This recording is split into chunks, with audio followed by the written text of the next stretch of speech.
The wide receiver sweepstakes, it's a wrap.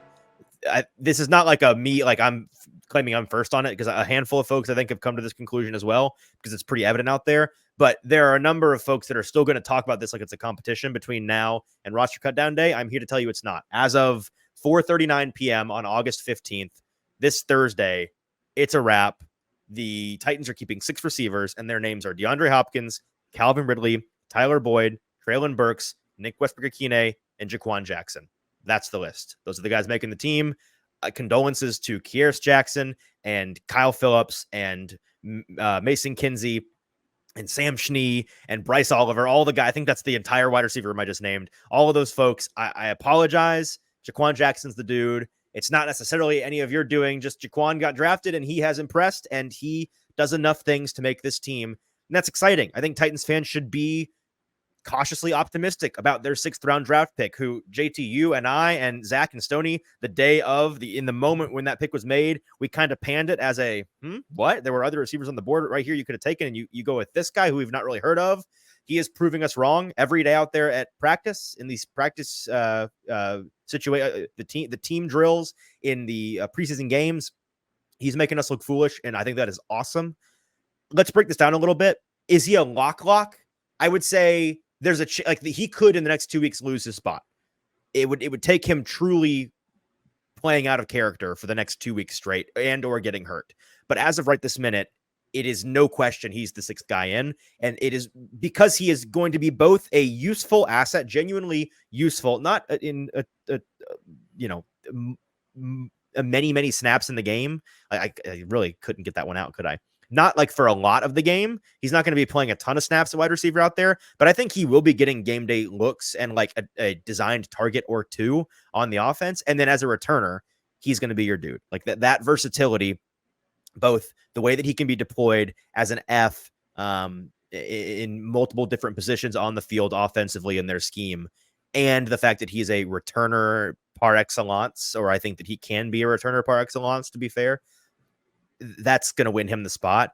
The guys that were in the running are of varying degrees out of it. I think that Kyle Phillips getting hurt today, another hamstring injury, which I hate for him. I am not trying to make fun of him in any way, but you can't be surprised by that at this point. And I have been maybe the foremost Kyle Phillips defender his entire career as a Tennessee Titan. I have not until this moment really given up on him as a guy that can make the roster. And actually, I still believe him to be the most talented, pure receiver on this team, not named DeAndre, Tyler, Traylon, Nick, or who am I missing? Calvin. Like those 5 guys, I think that he is easily the 6th most talented pure receiver today. Now, I think Jha'Quan Jackson might pass him up by the end of the year because he's developing at a really impressive rate. But as of right now, I think that he's still that guy. The problem, as we've said a million times, is that Kyle Phillips is way too singular a player. He is a slot-only, fragile player who is still consistently demonstrating issues as a potential returner. So that combination of can't rely on him to make the correct mental or physical decision on return duty, and the fact that he can't stay healthy, it's just an non-starter. So I don't think that I think that his campaign to make this roster as of today is dead, and I think that Jha'Quan Jackson's campaign to make the roster as of today is greenlit. I think it's a wrap. JT, am I jumping to conclusions here? I agree with you. This is something that I came into the week wondering if it was truly over, just by the way that they've talked about him. And, you go into the way that they use the capital on him, it's really hard when you draft a guy like that to justify keeping him off the roster. Right. And so when Brian Callahan says 6 guys up on game day, you're really just, you put the pieces together of the puzzle, and that's where you end up. And I think this week kind of reinforce that. The only guy that I think could give him a run for his money right now is Mason Kinsey, but this is a tried and true thing that we've seen every single year. Same position, by the way. I think you're right. I think the way that they've used Mason Kinsey out there is really interesting, and by with him playing up there with Will Levis, that connection is not nothing. Like him being out there with those guys is certainly something. Like I'm not, like we said, it's nothing, it's something, it's everything. I'm not saying it's nothing, but it is definitely something. And if there's a guy that can give him the run for the money, it's going to be Mason Kinsey. And so I wouldn't be surprised this week, especially on kickoff return and punt return, if we see a really healthy dosage of Mason Kinsey. And if he's able I to think kind we of will. produce the way Jha'Quan Jackson did last week, then I think we can come back to this conversation. But until then, I think you're right. The way that Jha'Quan Jackson has flashed and the way they've used him as well, it's coming down to those two, with Jha'Quan pretty comfortably in the driver's seat. Well, and the logic here was that in game 1 of the preseason, you saw a lot of Jha'Quan and a lot of Kearis Jackson, both of the Jacksons as returners. And then in game 2, you're probably going to see a lot of Mason Kinsey and a lot of Kyle Phillips as the returners. Now with Phillips injured, I'm not sure. I'm with you that Mason Kinsey is definitely going to get some run. And if you consult the Titans unofficial depth chart so far, I believe Mason Kinsey is still listed as your number 1 punt returner, which he did a lot of last season and has experience with. Is he more talented at it than I think Jha'Quan Jackson can be? No, I think Jha'Quan can be a better returner than him. Is he a serviceable returner? Absolutely he is. He is a trustworthy, serviceable returner. Regularly got more juice for the squeeze than I think you were expecting, given the Titans fans' very, very, very low expectations for their punt returners recently. So I'm with you, and I think folks that have listened to our show the past couple of episodes are wondering, well, what happened to Kearis Jackson? I thought it was Jha'Quan or Kearis. I'm still on the train of I feel bad for Kearis, because I think if Jha'Quan did not get drafted, he would be the 6th guy, simply because I think his returner ability makes him that dude. But I've had some people challenge me on whether or not the Kearis love is really warranted. I was talking to our buddy, our buddy Sam today over at A to Z about this, and Phelan was saying he doesn't get it with Kearis. I'm not nearly as low on him as Sam is, and some others are. But I will admit that outside of his returning ability, he does leave a lot to be desired as a receiver. I still think there's room for development there, and that's part of the reason why I'd love to see him on an active roster, and I think it's a shame he can't be on one. But he's not reliably in the right place. He tends to drift on routes. You think back through the practices, he doesn't have many like impressive team period 7 or 11s plays that come to mind. He never really makes a play out there outside of one-on-ones on occasion. So I get that. I'm with you. I think it's Mason Kinsey that might give him a run for his money, but at this clip, I'm not sure there's anything that Mason Kinsey can do about it. So I had written down who do we feel the most bad for because they're missing out. I'd say it's Mason Kinsey because I think he has made a leap this offseason, but it's going to be too little too late. Yeah, and to your point there with Kearis, it just comes down to Kearis Jackson plays, as much as they want to say he's a versatile guy that can play everywhere. Kearis Jackson, for the most part, is going to play on the outside. That's just how his body shape and his structure, that's where, if he is a receiver, that's the place he's going to be most comfortable. And with the guys they already have on this roster in DeAndre Hopkins, Calvin Ridley, Treylon Burks, and WI, you just don't have room for a guy to be a returner and play that more X position. You need a guy in the slot behind Tyler Boyd. And so that's where a guy like Mason Kinsey, or more likely Jha'Quan Jackson, just fits the puzzle a lot more. I do think that like these guys are going to go away, and based on you have some older players on the roster, so you may see more of these practice squad guys this year than frankly you'd like to. Here's an interesting question I had written down: who becomes who? Because there's like these archetypes we have in our minds of like the Titans Mason Kinsey, the guy that goes crazy in the preseason, barely misses the roster or barely makes the roster, ends up toiling on the practice squad and getting called up in certain situations. I feel like Kyle Phillips is poised to become the new Mason Kinsey, because I think the Titans may move on, or Kinsey might get picked up or something like that. And that's kind of like, it may be his role for the next 2 or 3 or 4 years. I think Kearis Jackson is going to be your perpetual backup for Jha'Quan Jackson if Jha'Quan goes down on the practice squad. One guy I want to bring up who I don't see any path for him to make the roster, but you and I think Zach were talking about this the other day, and I think it's worth mentioning. Bryce Oliver has some juice. Like, the guy can play. He is a very good 3rd string wide receiver. And he's a UDFA this season. As a young player who is certainly an outside player, has that bigger body. He's looked good in practice. In the preseason game the other night, he had a couple of really nice connections.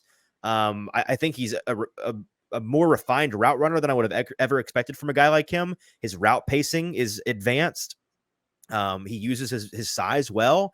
I think that he has a future in the league. Now, is he going to make the roster? I think unequivocally, no, he is not. But best case for him, realistic, could be like an NWI track where he's a UDFA, spends a year developing. Maybe next year or 2 years from now, he gets that bump up into the active roster, takes a big leap, or by necessity, he plays some regular season snaps because they call him up and folks are impressed. And he becomes kind of that NWI, inimitable, nobody receiver who's like, that's too mean, nobody, but like the kind of no name, bland receiver that goes out there and does the dirty work, very blue collar vibe. But gosh darn it, you want them on your team because the coaches love them. They practice hard and they do make some impressive catches. Yeah, and Jacob says in the comments here, out of the outside looking in guys, Kinsey, Kearis Jackson, Oliver, and Phillips, who's the priority to retain on the practice squad? I would not be surprised if Oliver is one of their major priorities this go around. He has looked really good. They like to keep all 4 of those guys. I really do. I think they would, but you only get 15, 16 spots. It'd be really hard to keep 4 guys on that practice squad. But I would not be surprised out of those 4 if it ends up being a Mason Kinsey and a Bryce Oliver, or like you said, if Mason Kinsey doesn't make the roster and ends up getting picked up finally somewhere else, I think it probably is Kyle Phillips and Bryce Oliver. Those are your 2, just because he's both kind of had a connection and is that kind of safety blanket for Mason Rudolph and Malik Willis. He's been that guy where they're able to work on things with those quarterbacks really well. He's been that serviceable guy in practice to be that role. So I think those 2 are definitely the ones they decide to keep on the practice squad. All right, so that's the discussion at the bottom of the Titans depth chart for receiver. Phillips, his campaign is dead. Jha'Quan Jackson, congrats, you're on the team as of today. Let's go to the top of the wide receiver depth chart real quick. And Calvin Ridley had an interesting couple of days. It was a strange dynamic because pretty much the entirety of these joint practices, you had Seahawks outside corner Tariq Woolen covering Calvin Ridley. And for most of it, you had their other big name cornerback that folks know, Devon Witherspoon, covering Treylon Burks. And they were both kind of mismatches. Tariq Woolen was big and physical and gave Calvin Ridley a really tough couple of days. And Treylon Burks was big and physical and gave Devon Witherspoon a tough couple of days. I think both matchups were mismatches and left us with kind of a funhouse mirror image of those 2 receiver and cornerback groups. I think that Calvin Ridley was made to look a lot worse than he is. I think Treylon Burks was probably made to look better than he is, although one could put on the rose-colored glasses and say Treylon Burks is just him now. Don't even worry about it. He's him. I don't know about that for sure, but man, the number one thing that those 2 matchups left me thinking about was, how would this have looked different if DeAndre Hopkins was out there? How would the Seahawks, if this was a game, not even just a practice, but a game, how would they have deployed those cornerbacks? And I think you would have seen Tariq Woolen as much, if not more, on a DeAndre Hopkins, because if you kept him on Ridley all day, you're probably shutting down Ridley for the most part. But I don't know who's covering DeAndre Hopkins or Treylon Burks. Like, it becomes a pick your poison situation. And again, while Hopkins may not be the best receiver on this team talent-wise, that may be Ridley. Ridley's limitations from a physicality standpoint against a guy like Tariq Woolen, who is very big and holy cow, is he long. He's like the only player I've ever seen in person that is that freaky long looking, where they're so tall, so lanky, and their knuckles fall down to their knees, just the arms forever, is Caleb Farley. Honestly, like Caleb Farley has that same build. It's just Caleb Farley's never healthy.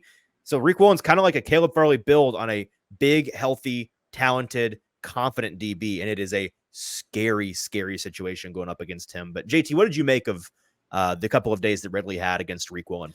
Yeah, and I think the biggest thing that a lot of people called out is Ridley kind of taking ownership of his off day yesterday, but also him talking about how he maybe didn't run as fast as he should have. And I think that was something that was asked today of Brian Callahan. Brian Callahan kind of talked to the point of like, this isn't really new for these kind of connections between quarterback and wide receiver. They're going to have off days where it just doesn't feel right.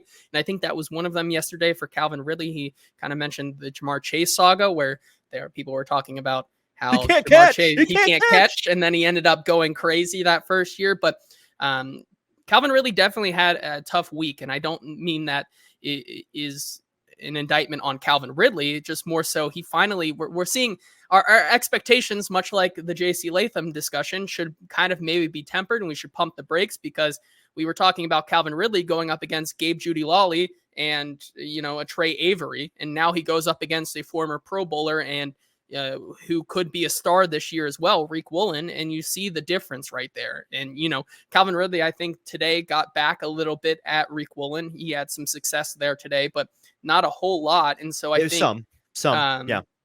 Calvin Ridley today, like you said, what would that have looked like with DeAndre Hopkins? I think we would have seen a lot more matchups with Calvin Ridley on Devon Witherspoon, who he had a bounce back day in his own right, but I think it would have been that much more challenging for the young corner as well against Calvin Ridley. I agree. I have no more thoughts on Ridley. Again, I think he was made to look worse this week than he actually is. And I think when it's Ridley and Hopkins both on the field, there will be some teams that have big physical corners like Reek Woolen who can do a very good job of shutting down Calvin Ridley. And that's going to be something he deals with. But if DeAndre Hopkins is out there, it is going to be truly a pick your poison situation. I'm excited to see how teams deal with that. Moving on to the last receiver here of note, Treylon Burks. Mentioned he had a really fantastic joint practice. He looked good out there, and he made Devon Witherspoon look worse than I think Devon Witherspoon really is. It's just he's a much bigger, more physical player than Devon Witherspoon, and he used that physicality ever since the first preseason game where we were talking about, hey, he ran over a guy. He did the thing in college we've been asking him for 2 years to do. That's good. Let's see more of that. He was doing more of that in these practices, and he has this air of confidence to him that I think is really impressive. Here's a clip from Treylon Burks talking about getting to face some fresh competition, some fresh DBs that he has not seen before during these practices. Here's what he had to say today. Back in those days, keep making a case for their skill set and see who the best man is. from it off. I'm just being on one page. Those things have shown up in practice. It's actually fun just to get to see new looks, see new people, and just go out there and compete and, put my skill set versus their skill set and see who the best man is. From it off. Hey, you made it to the end of the video. Thanks for that. Want more of the latest from the Hot Read podcast? Subscribe to the channel right below. And follow us on Twitter, TikTok, and Instagram @HotReadPod for even more segments, clips, and announcements.